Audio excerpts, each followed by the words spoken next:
chart. Okay, excuse me, good afternoon, everybody, and I want to thank Senators Kaine and Welch and Alsobrooks for joining us here today as we fight against Trump's trade war, as you see right here. This map has how much each state would pay for this absurd, crazy, chaotic trade war. But the worst thing about it is that it so hurts American families. It is estimated that the average American family will pay more than $5,000 out of their pocket to pay for these tariffs.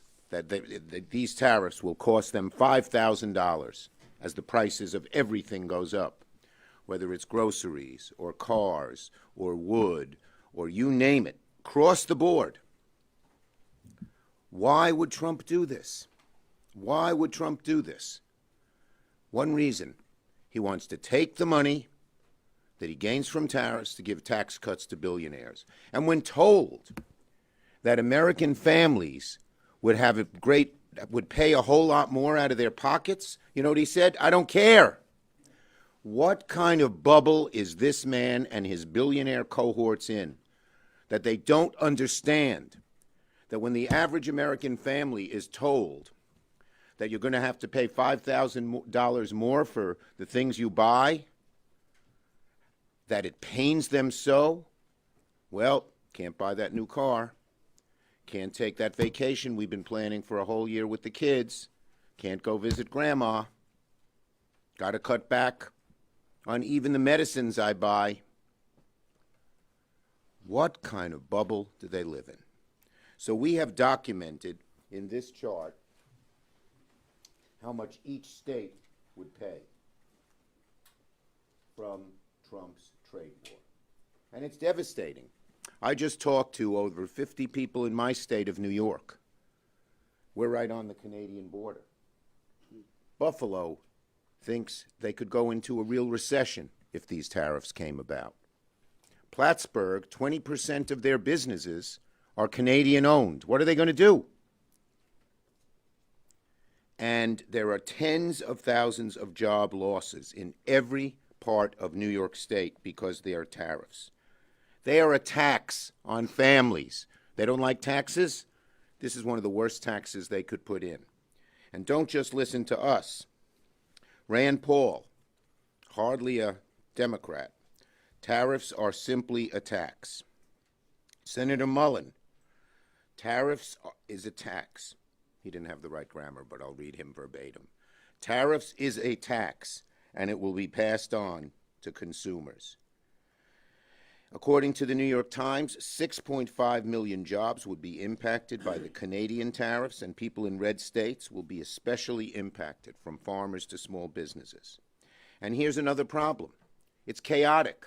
He says one thing one day and another thing the next day. He changes which countries, he changes the percentage, he changes which goods. And what do businesses hate? Uncertainty. Whether you're a small business, a medium-sized business, a large business, you want certainty. There's no certainty. That's why the stock market has gone down so much. Consumers, why is their confidence at lower levels than it's been in a very long time? In part, in good part, because of these tariffs. They say, if I'm going to have to pay more for eggs or for bread or for gas or for a car, I better not spend now. So it's creating huge problems in the whole economy. So soon, the Senate will vote on a resolution from Senator Kaine to undo Trump's tariffs on Canadian goods. And we hope that some of our Republican colleagues will join us in that. They don't like the tariffs either. They know they're a tax hike on the American people. They know that the stock market is in turmoil, risking people's retirements. They know that consumer confidence is down.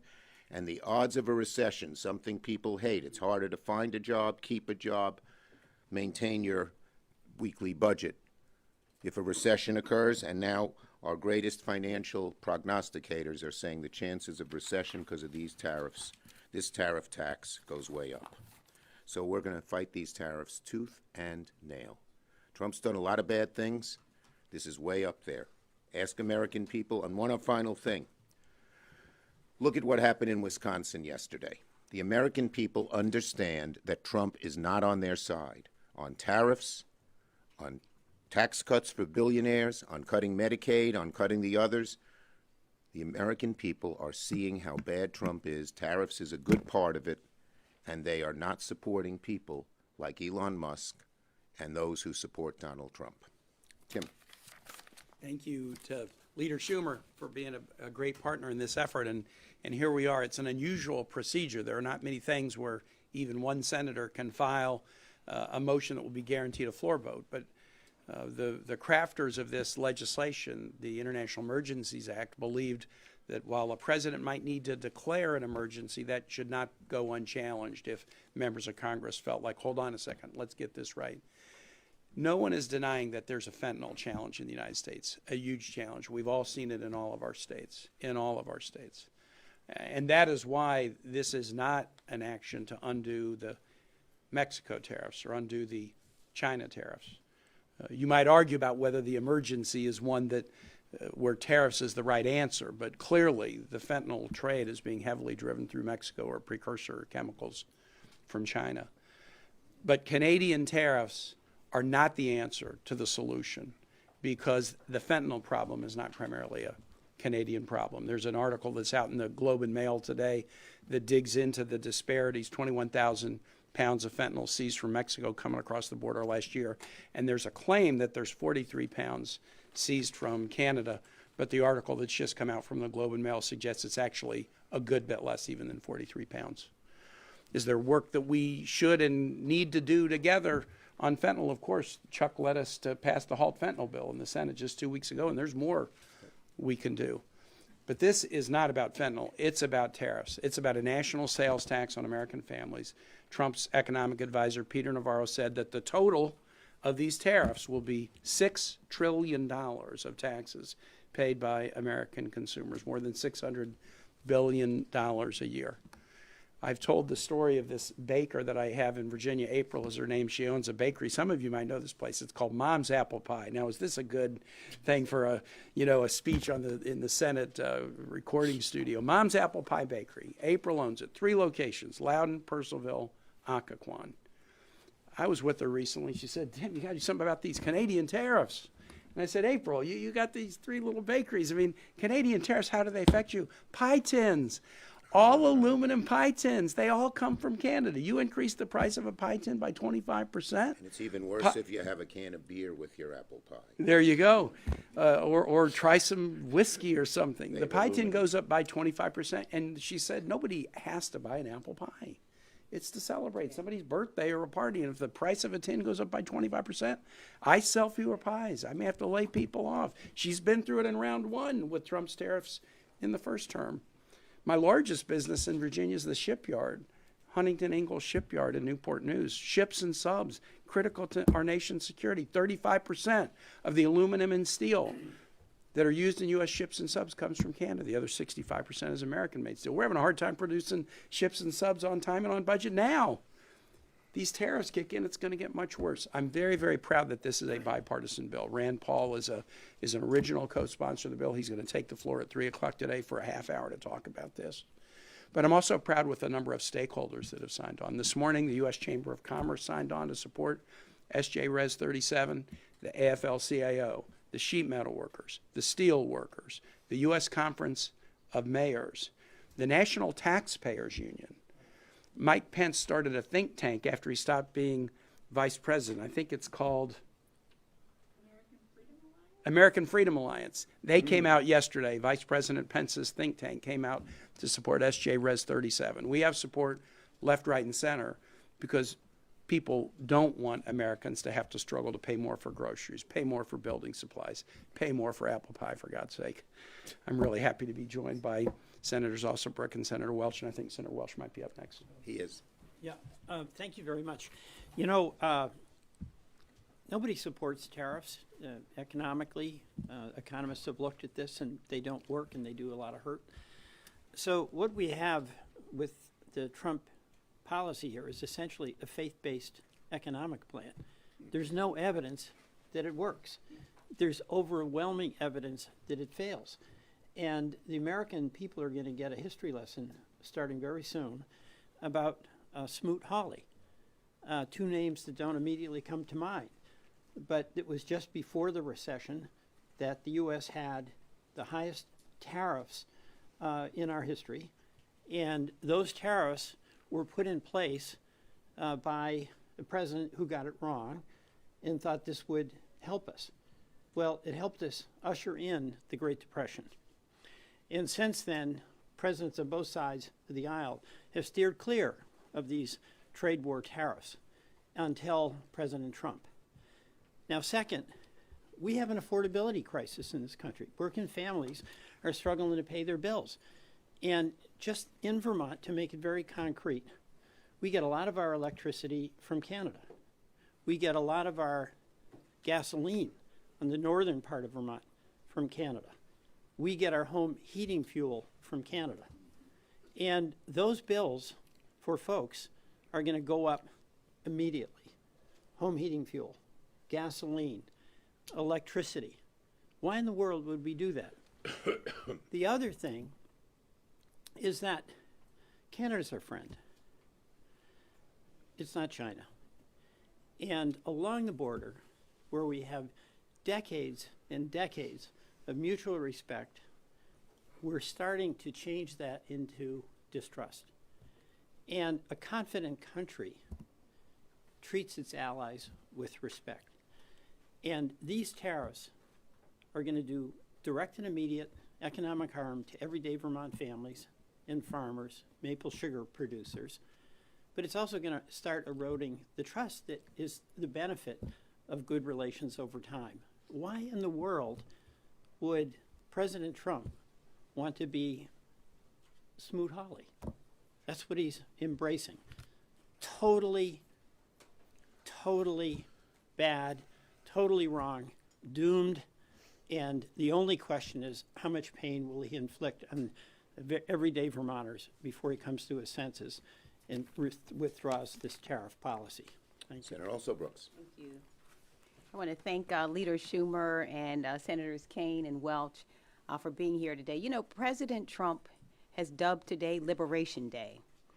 And I continue to think how tone deaf and how arrogant it is, because I'm asking myself, for whom? You know, who's liberated?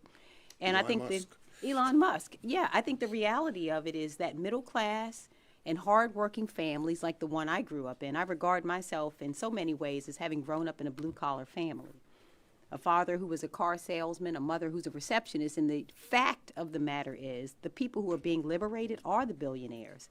None of his policies, including these tariffs, anticipate any relief for hardworking and middle-class families.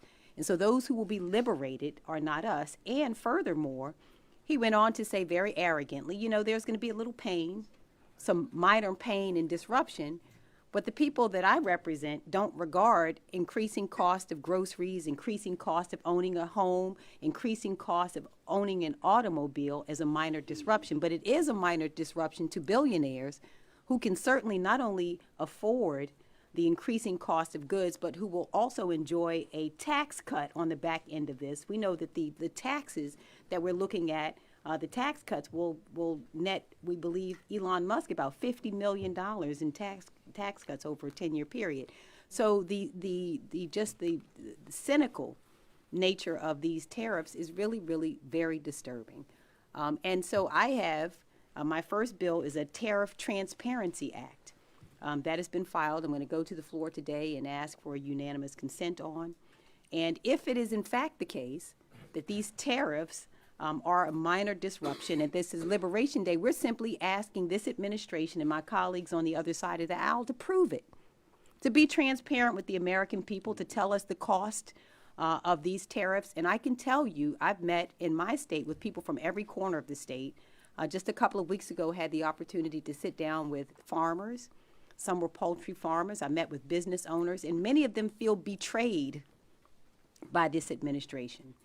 The farmers who said, you know what, now not only the retaliatory tariffs will cost so much money. Some were selling chicken parts to other countries, and they've said to me, this is going to cost us money. And they did not anticipate that they would see actions that harm them as well.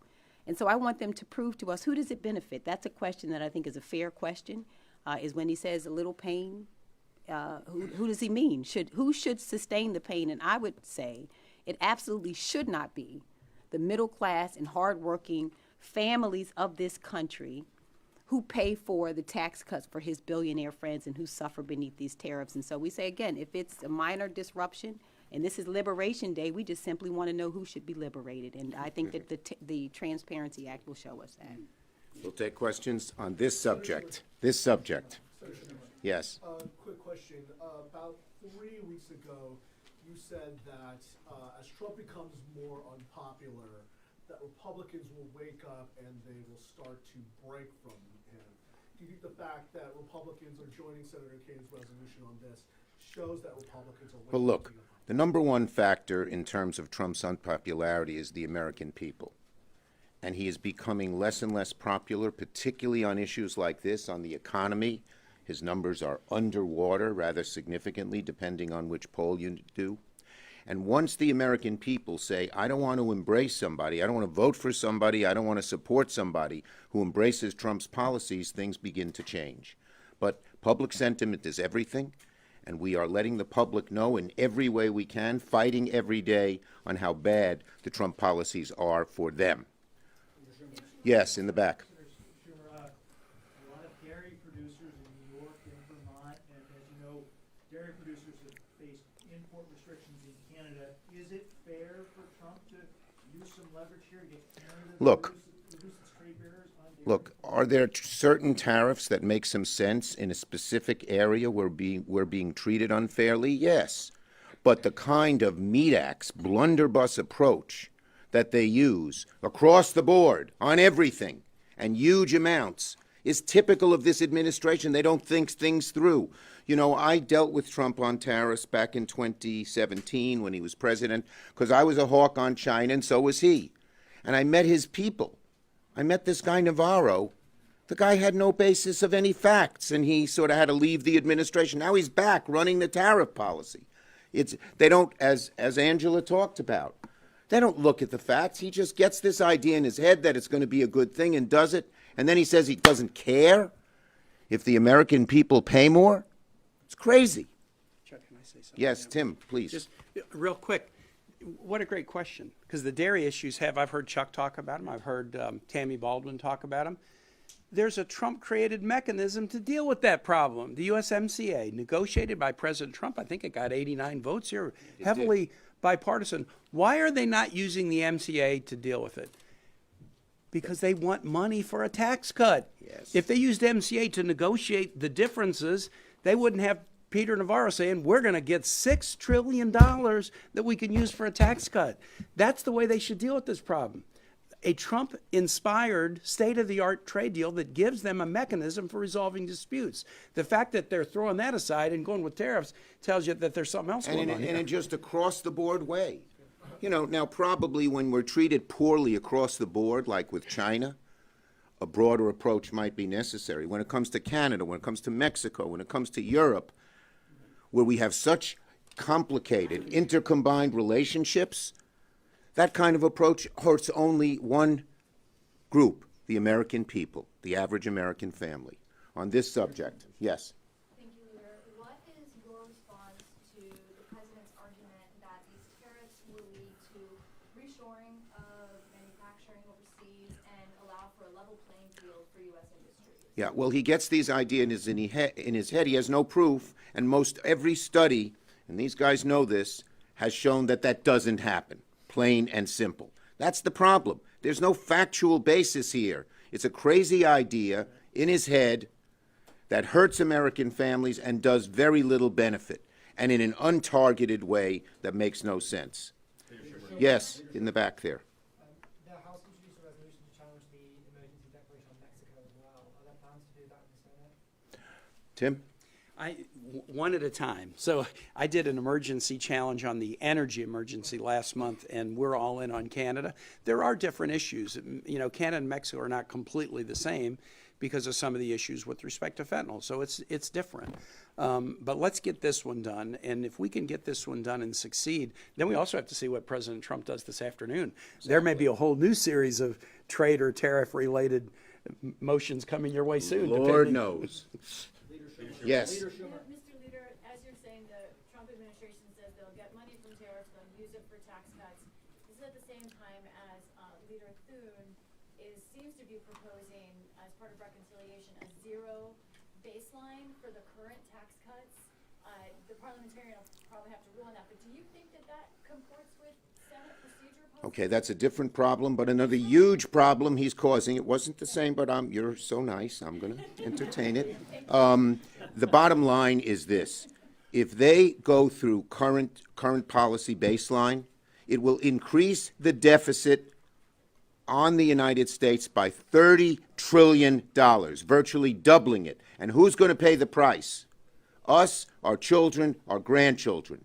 It just makes no sense. It's hocus pocus. What Mr. Chip Roy, looking for the beard, Chip Roy called it fairy dust. It's a scam. It's a scam to allow them to get more tax cuts for the wealthy. And it's going to hurt the rest of us. Thank you, everybody.